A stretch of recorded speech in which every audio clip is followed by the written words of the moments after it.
আশা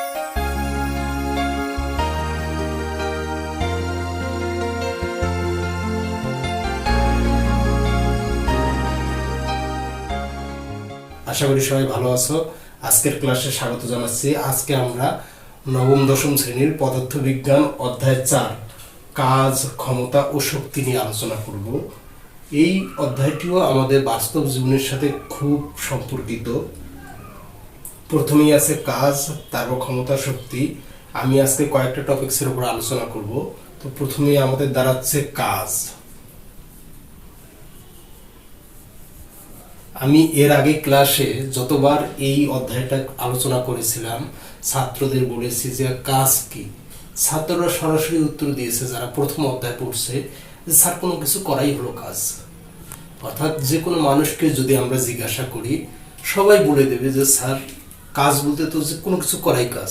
কিন্তু আসলে পদার্থবিজ্ঞান অর্থাৎ বিজ্ঞানে কাজ একটু ভিন্ন রকম। কাজ বলতে বোঝায় যে বল প্রয়োগে যদি বস্তুর স্মরণ ঘটে, অর্থাৎ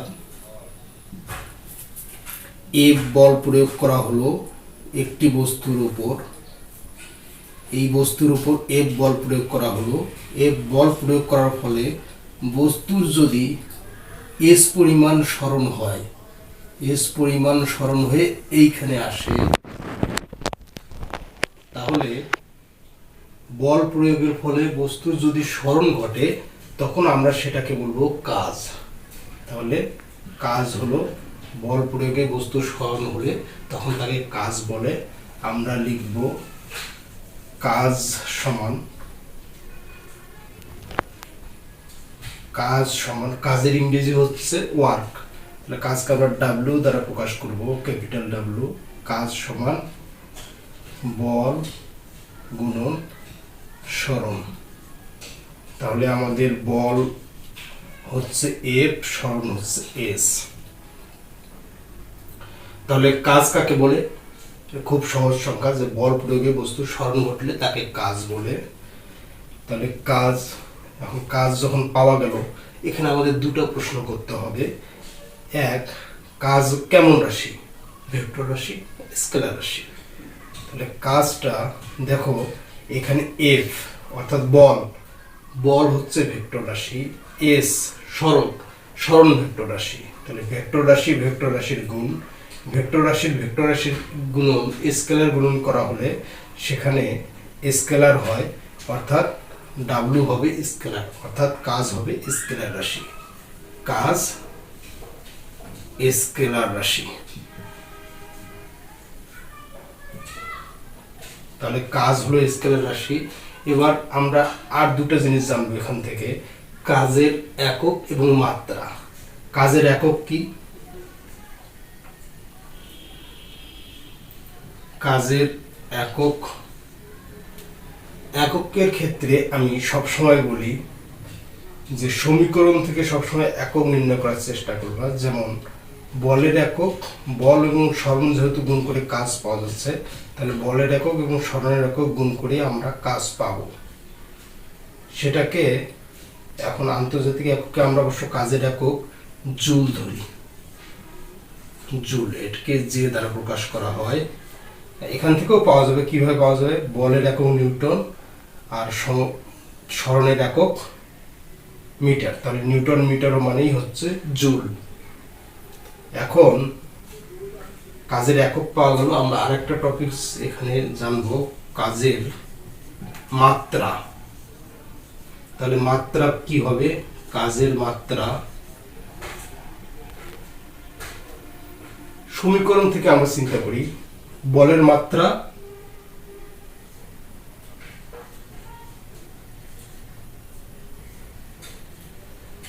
আমরা জানি বলের মাত্রা হচ্ছে ভর গুণন ত্বরণের মাত্রা। এটি বলের মাত্রা, ভরের মাত্রা, এটা ত্বরণের মাত্রা, এবং সাথে যুক্ত হবে আমাদের স্মরণের মাত্রা। স্মরণ হচ্ছে এল। এল এল গুণ করলে হবে,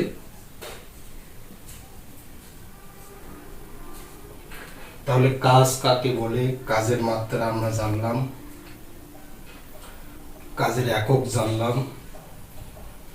এবারে এখানে একটু ছোট্ট প্রশ্ন করি, আমি বল প্রয়োগ করলাম এদিকে, বল প্রয়োগ করে এদিকে বল প্রয়োগ করার ফলে সরাসরি যে সরণ ঘটলো, সরাসরি দূরত্ব ঘটলো বলের দিকেই, সেটিকে আমরা কাজ বলছি। কিন্তু যদি এমন হয়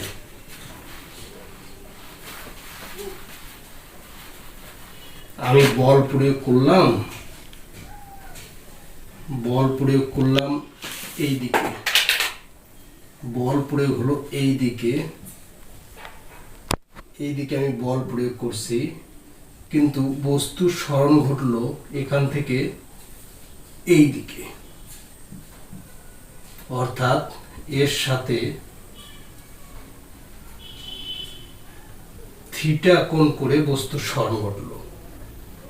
তাহলে আমার সরণ ঘটলো এইদিকে, বলের দিক কিন্তু ওই দিকে, আর সরণ ঘটলো এইদিকে। সেক্ষেত্রে আমার কাজের পরিমাণ কত হবে? তো সেক্ষেত্রে কাজের পরিমাণ হবে Fs cos থিটা। এই cos থিটা কোথা থেকে পাচ্ছি? এখানে আমরা যদি সমকোণী ত্রিভুজ অঙ্কন করি তাহলে এই বরাবর উপাংশটা আমরা বের করতে পারবো। তাহলে যদি আমাদের একটা নির্দিষ্ট দিক থাকে যে বল প্রয়োগের ফলে বলের নির্দিষ্ট দিকে কাজ হবে, তখন আমরা এই সমীকরণ থেকে কাজের পরিমাণ নির্ণয় করতে পারবো। এখানে আরো দুটা আমরা প্রসঙ্গ টানতে পারি, যে এইরকম যে আমি বল প্রয়োগ করছি ঠিক আছে, এখন যদি এর সরণটা শূন্য কোণ করে হয় তখন কেমন হবে? আবার যদি বিপরীত দিকে হয়, অর্থাৎ বল প্রয়োগ করছে এদিকে, আমার বস্তুর সরণ ঘটছে এদিকে, তখন কাজ কেমন হবে? বল প্রয়োগ যেদিকে করছে তখন কেমন কাজ হবে, আবার বল বিপরীত দিকে প্রয়োগ করলে, বল প্রয়োগ করার বিপরীত দিকে বস্তুর সরণ ঘটলে তখন কাজটা কেমন হবে? তো আমরা একটু চিন্তা করি।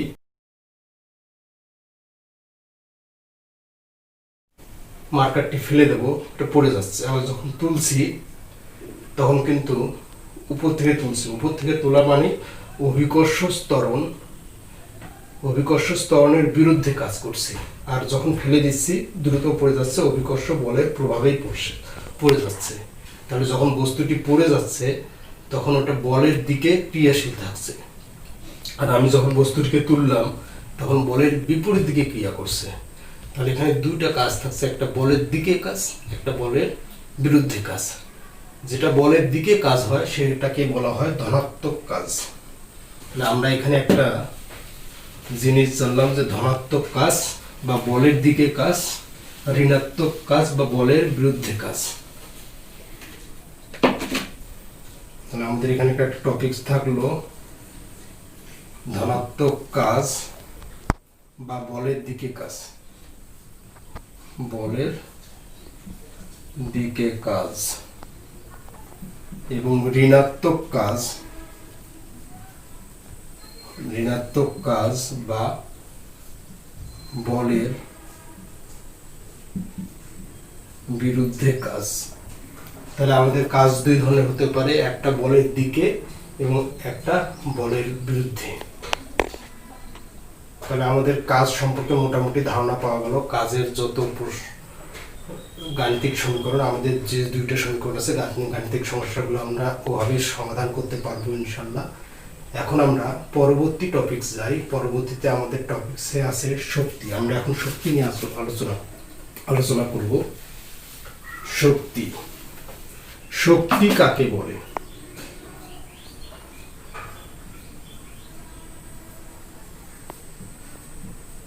শক্তি আমরা জানি শক্তির ইংরেজি হচ্ছে এনার্জি। তাহলে শক্তিটা কাকে বলে? শক্তি হচ্ছে কাজ করার সামর্থ্যকেই শক্তি বলে। অর্থাৎ আমি যে কাজ করব সে কাজ করার যে সামর্থ্য সেটাই হলো শক্তি। তাহলে কাজ আর শক্তি প্রায় একই রকম রাশি। এটা কাজ যা শক্তিও তা, কাজ করার সামর্থ্যই শক্তি। তাহলে কাজ আর শক্তি আমরা প্রায় একই দৃষ্টিকোণ থেকে দেখব। এই জন্য কাজ এবং শক্তির সমীকরণ একই। কাজের সমীকরণও যেমন ছিল, শক্তির সমীকরণও অনেক ক্ষেত্রেই তাই হবে, সব ক্ষেত্রে না। কাজের একক জুল, শক্তির একক হবে জুল। কাজের মাত্রা যা, শক্তির মাত্রাও তাই। কাজ যেই রাশি, শক্তিও সেই রাশি। তাহলে কাজ এবং শক্তির মধ্যে সাদৃশ্য আছে। এই শক্তি দিয়েই কিন্তু পৃথিবী, আমাদের বাহ্যিক জগতে সবকিছু শক্তি চলছে। আমাদের বিদ্যুৎ শক্তি, যান্ত্রিক শক্তি, রাসায়নিক শক্তি, অনেক ধরনের শক্তি আছে। মূলত শক্তি দিয়েই পৃথিবী চলছে। সৌরশক্তি, মূল শক্তির আধার হচ্ছে সূর্য, আমরা সৌরশক্তিতে চলি। তাহলে এই শক্তির আরেকটা একক আমাদের জানা আছে, আমরা ছোট ক্লাসে পড়েছিলাম, ক্যালোরি। শক্তির আরেকটা একক হচ্ছে ক্যালোরি। কাজের একক জুল, শক্তির এককও জুল হবে, কিন্তু আরেকটা একক আমাদের জানা আছে ক্যালোরি। ক্যালোরির সাথে শক্তির আবার সম্পর্ক আছে, তোমরা এটা জানো। এখন আমরা এই শক্তি কাকে বলে জানলাম, শক্তির প্রকারভেদটা একটু জানি। তাহলে শক্তি অনেক প্রকার হচ্ছে, বায়ু শক্তি, যান্ত্রিক শক্তি, রাসায়নিক শক্তি, নিউক্লিয় শক্তি, সৌরশক্তি, আলোক শক্তি, শব্দ শক্তি, বিভিন্ন রকম শক্তি আছে। তাহলে এই শক্তিগুলা আমরা আমাদের বাহ্যিক এই জগতে চারদিকে যদি তাকাই, তাহলে কিন্তু আমরা শক্তি সম্পর্কে ধারণা পাবো। এই শক্তির প্রকারভেদ সম্পর্কে যতগুলো প্রকারভেদ বলা হলো, এর মধ্যে আমরা একটা প্রকারভেদ নিয়ে একটু আলোচনা করব আজকে। তা হচ্ছে যান্ত্রিক শক্তি।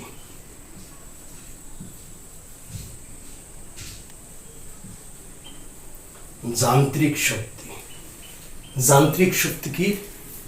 যান্ত্রিক কথাটা বললেই কিন্তু মনে হয়েছে যন্ত্র থেকে, যন্ত্র ভাব আছে। তাহলে যান্ত্রিক শক্তি আসলে যন্ত্র ভাব। যান্ত্রিক শক্তিটা হচ্ছে কোনো পদার্থের অবস্থা বা অবস্থানের পরিবর্তনের ফলে, অর্থাৎ আপেক্ষিক অবস্থার ফলে যে পরিমাণ শক্তির সৃষ্টি হয় তাকেই বলা হবে যান্ত্রিক শক্তি। যেমন আমি এটা দিয়ে ঢিল মারলে কাউকে লাগবে, অর্থাৎ এই বস্তুর আপেক্ষিক অবস্থানের পরিবর্তনের কারণে এখান থেকে একটা শক্তি হচ্ছে, সেই শক্তি কাউকে আঘাত করবে। তাহলে এটা হচ্ছে যান্ত্রিক শক্তি। তাহলে আমরা যান্ত্রিক শক্তি কাকে বলে, এটা কি বলবো, যে বস্তুর যদি অবস্থা বা অবস্থানের পরিবর্তনের ফলে যে শক্তির সৃষ্টি হয় তাই হচ্ছে যান্ত্রিক শক্তি। যান্ত্রিক শক্তি আবার দুই প্রকার। এই যান্ত্রিক শক্তি হচ্ছে দুই প্রকারের। একটি স্থিতি শক্তি, এই শক্তির আরেকটি নাম হচ্ছে বিভব শক্তি। আমাদের বইতে আছে বিভব শক্তি। আর একটি অংশ হচ্ছে গতি শক্তি। তাহলে যান্ত্রিক শক্তি দুই প্রকারে হয়, একটি স্থিতি শক্তি বা বিভব শক্তি, আর একটি গতি শক্তি। স্থিতি শক্তি কোনো বস্তু স্থির থাকাকালীন সময় যে শক্তি সঞ্চিত হয় সেটা হচ্ছে স্থিতি শক্তি, এবং গতি শক্তি কোনো বস্তু যদি গতিতে থাকার ফলে যে শক্তি সঞ্চিত হবে সেটি হলো গতি শক্তি। স্থিতি শক্তিটা কেমন? স্থিতি শক্তি হলো এই যে একটা বস্তু আছে, এই বস্তুটার আমি আপেক্ষিক অবস্থানে পরিবর্তন ঘটালাম, অর্থাৎ এখান থেকে এখানে তুললাম। এখান থেকে এখানে তুললে এই বস্তুটা যদি আমি ছেড়ে দিই পড়ে যাবে, ছেড়ে দিলে পড়ে গেল, অর্থাৎ একটা নির্দিষ্ট শক্তিতেই কিন্তু পড়ে গেল। কিন্তু আমি যখন এই বস্তুটি এখানে তুলে ধরে আসি, তখন সেই বস্তুটি কাজ করার সামর্থ্য অর্জন করে। যেহেতু কাজ করার সামর্থ্য অর্জন করে, সুতরাং এটার মধ্যে এক প্রকার শক্তি সঞ্চিত আছে। এই শক্তিটি হলো স্থিতি শক্তি বা বিভব শক্তি। এর ইংরেজি হচ্ছে পটেনশিয়াল এনার্জি। এই জন্য আমরা বিভব শক্তিকে পিই বা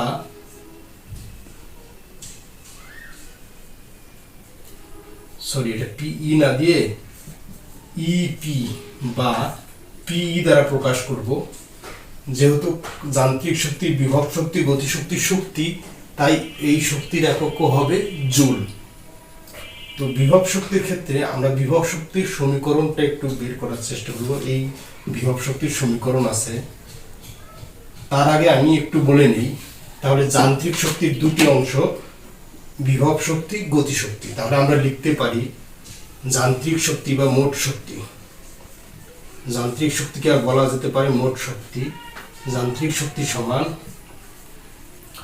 বিভব শক্তি প্লাস গতিশক্তি। যেমনটা বলছিলাম যে বিভব শক্তিকে ইপি বা পিই দ্বারা প্রকাশ করা হয়, কারণ হচ্ছে পটেনশিয়াল এনার্জি। বিভবের ইংরেজি পটেনশিয়াল। তাহলে গতিশক্তি কি হবে? গতিশক্তির ইংরেজি হচ্ছে কাইনেটিক এনার্জি। এই জন্য এই শক্তিকে আমরা ই কে বা কে ই দ্বারা প্রকাশ করব। তাহলে আমাদের যান্ত্রিক শক্তি অর্থাৎ টোটাল শক্তি হচ্ছে ইপি প্লাস ই কে। এইটুকু মনে রাখলেই হবে যে যান্ত্রিক শক্তি বা টোটাল শক্তি হচ্ছে বিভব শক্তি এবং গতিশক্তির সমষ্টি। এখন আমরা বিভব শক্তি নির্ণয় করা যায় কিভাবে সেই বিষয়ে একটি সমীকরণ শেখার চেষ্টা করব।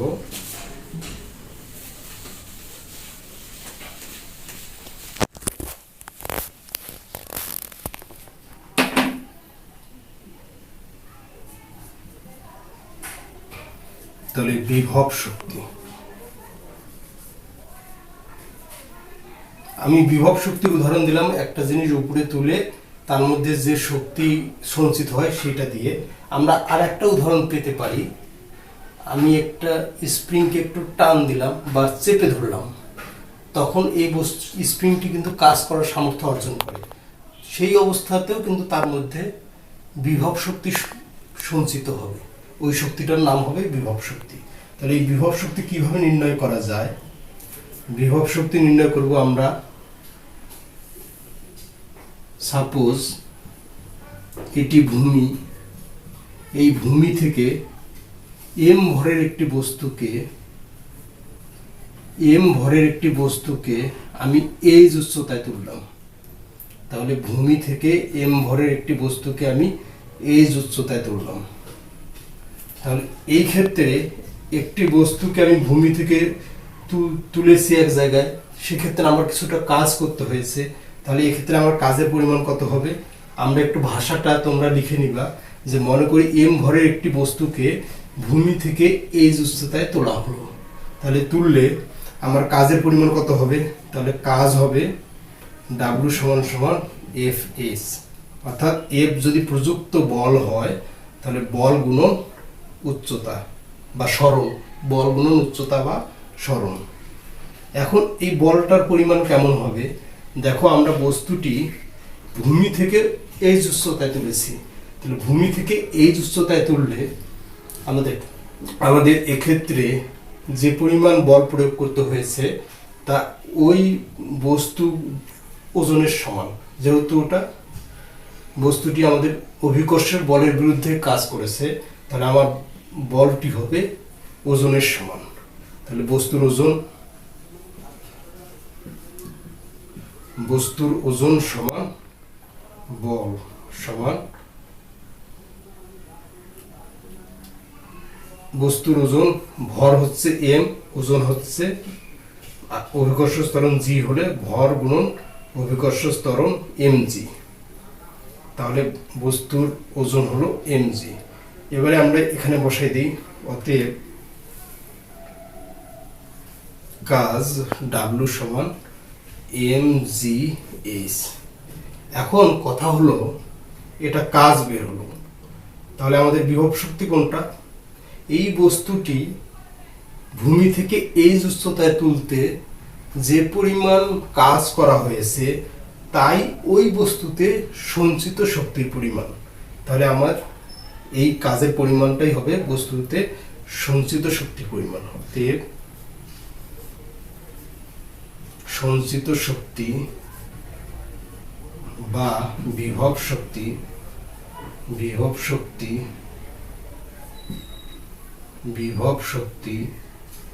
সমান কৃত কাজ বা ইপি সমান এম জি এস। তাহলে এই সমীকরণটি পাওয়া গেল। এই সমীকরণ দিয়ে আমরা যে কোনো বস্তুর বিভব শক্তি বা বস্তুতে সঞ্চিত শক্তির পরিমাণ বের করব। ঠিক একইভাবে স্প্রিং এর যেটা কথা বলেছিলাম, স্প্রিং এর ক্ষেত্রে বিভব শক্তির পরিমাণ আমরা বের করতে পারি। তার একটি সূত্র আছে এরকম, অর্থাৎ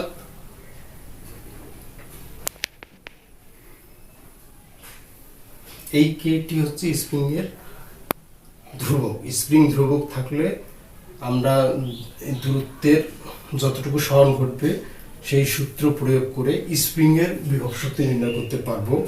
আমাদের এই সূত্রটি শুধু বইয়ে একটু আলোচনা আছে, এটার প্রমাণ নাই, এটা খুব একটা দরকার হবে না, শুধু সূত্রটি দরকার হবে বলে আমি ওটা করাচ্ছি না। আমি এই সূত্র বোঝালাম, আশা করি সবাই সূত্রটি বুঝছো। এই সমীকরণ দিয়ে আমরা এখন আমাদের গাণিতিক সমস্যাগুলো সমাধান করব। তার আগে আমাদের আরেকটা টপিক ছিল বিভব শক্তির সাথে গতিশক্তি। গতিশক্তির সমীকরণ নির্ণয় করি। তাহলে আমরা গতিশক্তির সমীকরণ নির্ণয় করি।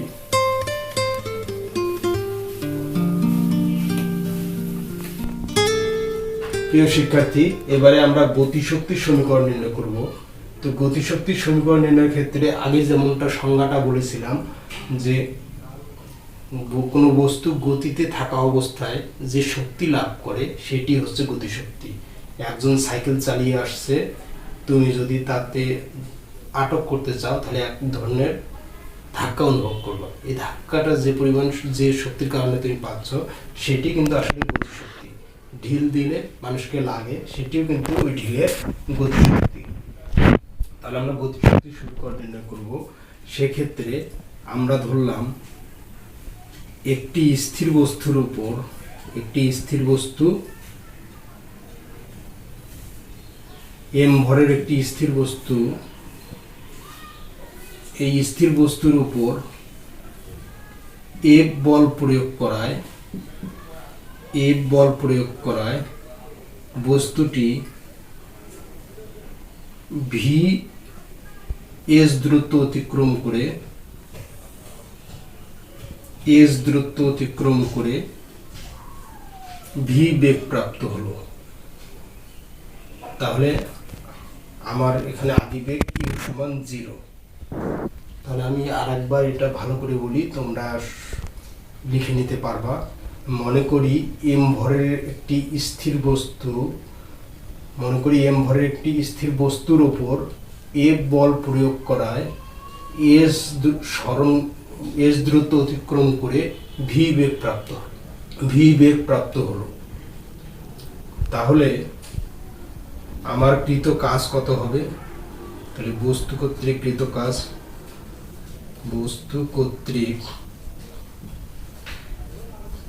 কাজ WFS আমাদের কাজের সংজ্ঞা অনুসারে। তাহলে বস্তু কর্তৃক কৃত কাজ হবে FS। নিউটনের দ্বিতীয় সূত্র মনে হয় সবার মনে আছে।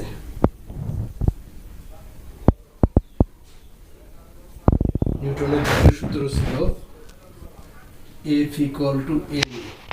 আগের অধ্যায়ে আমরা এটা প্রমাণ করেছি যে বল সমান ভর গুণন ত্বরণ। তাহলে আমরা F সমান লিখতে পারি ma। এখন এখানে আমরা এই MAS এর মান বের করতে পারলে আমাদের সমীকরণ হবে। তাহলে গতির সমীকরণ হতে আমরা জানি ভি স্কয়ার সমান ইউ স্কয়ার প্লাস 2AS। এই সূত্রটি আমাদের সবার জানা। আমি ধরেছিলাম আদিবেগ u0, তাহলে বা ভি স্কয়ার সমান 0 স্কয়ার প্লাস 2AS বা 2AS সমান ভি স্কয়ার। 0 হলো আর 2AS কে আমি এদিকে আনলাম আর এটা এদিকে নিয়ে গেলাম, তার মানে পক্ষান্তর করলাম। এবারে আমরা বা এখানে এ এস এর মান বের করব। তাহলে এ এস এর মান বের হলো। এখন এটি আমরা এখানে বসিয়ে দেব। আমার মনে হয় এইটুকু বোঝা গেছে। যদি না বোঝা যায় তাহলে আমি আরেকবার বলি, কেউ যদি কোথাও বুঝতে না পারো তাহলে তার জন্য আরেকবার বলছি। আমরা প্রথমে এম ভরের একটি স্থির বস্তুকে নিয়েছি। মনে করি এম ভরের একটি স্থির বস্তু, এই বস্তুর উপর এফ বল প্রয়োগ করার ফলে এস দূরত্ব অতিক্রম করে ভি বেগ প্রাপ্ত হলো। তাহলে বল দ্বারা বস্তু কর্তৃক কৃত কাজ ডাব্লিউ সমান এফ এস। তাহলে আমার কাজের পরিমাণ হবে এফ এস। নিউটনের দ্বিতীয় সূত্রে আমরা পাই F equal to M E. তাহলে F equal to M E লিখলাম। এখন গতির সমীকরণ আমাদের মনে হয় জানা আছে। আমরা জানি যে ভি স্কয়ার সমান u square plus 2as। V square সমান ইউ স্কয়ার প্লাস 2as। সেখানে আমি যেহেতু স্থির বস্তু নিয়েছি তাহলে আমার আদিবেগ ইউ হবে 0। তাহলে ইউ 0 বসিয়ে এখানে ইউ আমার 0। তাহলে ইউ 0 বসিয়ে আমি এস এর মান পেলাম। এখন এখানে আমি আবার মান বসিয়ে দিলে আমার কাজের পরিমাণ পাওয়া যাবে। তাহলে সুতরাং আমার কৃত কাজ কি হচ্ছে? সুতরাং কৃত কাজ হচ্ছে ডাব্লিউ সমান এম এ এস সমান লিখতে পারি ভি স্কয়ার ভাগ 2 বা ডাব্লিউ সমান হাফ এম ভি স্কয়ার। এই কৃত কাজই আগে যেমন বিভব শক্তির ক্ষেত্রে বলছিলাম, এই কৃত কাজই বস্তুর গতিশীল বস্তুতে গতিশক্তি। তাহলে এই কাজের পরিমাণই বস্তুর গতিশক্তি।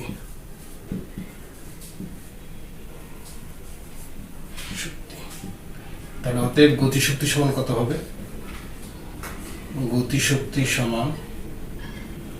গতিশক্তিকে আমরা ই কে দ্বারা প্রকাশ করি। তাহলে ই কে সমান হবে কৃত কাজ বা হাফ এম ভি স্কয়ার। তাহলে গতিশক্তির সমীকরণ হচ্ছে হাফ এম ভি স্কয়ার। তাহলে এখানে আমরা গতিশক্তি কাকে বলে তার সমীকরণ নির্ণয় করা শিখলাম। এখানে আমি আবার দুটি প্রশ্ন দাঁড় করাতে পারি। যেমন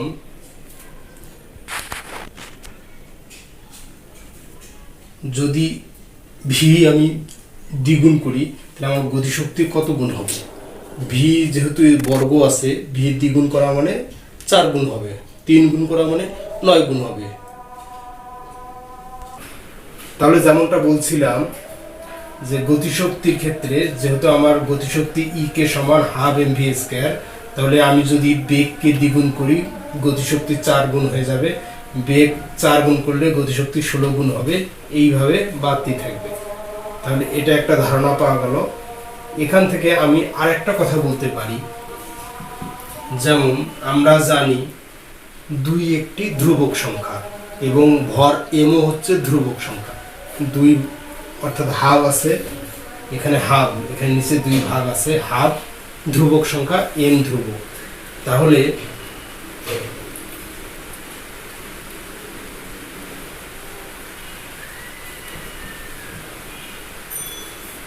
এখানে হাফ এম হচ্ছে ধ্রুবক। তাহলে এটি একটি ধ্রুবক সংখ্যা। এখন আমরা জানি যদি ধ্রুবক সংখ্যা হয়, ধ্রুবক সংখ্যাকে উঠিয়ে দিয়ে আমি কিন্তু এইরকম একটি চিহ্ন ব্যবহার করতে পারি। তোমাদের মনে হয় জানা আছে, এই চিহ্নটির নাম হচ্ছে সমানুপাতিক চিহ্ন। অর্থাৎ কোনো সমীকরণে ধ্রুবক উঠিয়ে দিয়ে আমরা সমানুপাতিক চিহ্ন দিতে পারি, আবার সমানুপাতিক চিহ্ন উঠিয়ে দিয়ে ধ্রুবক আনতে পারি। এটাকে বলা হয় সমানুপাতিক ধ্রুবক। তো এখানে হাফ এবং এম, এই এম এই দুইটাই হচ্ছে ধ্রুবক। হাফ 1 2 একটি ভগ্নাংশ সংখ্যা, এটি ধ্রুবক। এবং ভর আমরা জানি পৃথিবীতে ভর কখনো পরিবর্তন হয় না। পৃথিবী যেখানে নিয়ে যাও ভর সবসময় সমান। ধ্রুবক হচ্ছে যার কোনো পরিবর্তন ঘটে না, সেটি হচ্ছে ধ্রুবক। তাহলে আমার হাফ এম হচ্ছে পুরোটাই ধ্রুবক। যেহেতু পুরোটাই ধ্রুবক, তাহলে আমরা এই কে লিখতে পারি সমানুপাতিক ভি স্কয়ার, অর্থাৎ বেগের সাথে গতিশক্তি সমানুপাতিক। এক্ষেত্রেও আমরা সমানুপাতিক অর্থ ওই একই কথা, বেগ দ্বিগুণ করলে গতিশক্তি 4 গুণ হবে, বেগ 9 গুণ করলে ওটা 81 গুণ হবে, এরকম। আমার মনে হয় বোঝা গেছে। তাহলে এই কাজ এবং শক্তি সম্পর্কে আমাদের ধারণা পাওয়া গেল। শক্তির আবার রূপান্তর আছে, এগুলো আমরা পরবর্তীতে আলোচনা করব। আমার মনে হয় আজকের আলোচনা সবার বোঝা গেছে। কোনো সমস্যা হলে অবশ্যই জানাবা। সবাই ভালো থাকো, ধন্যবাদ।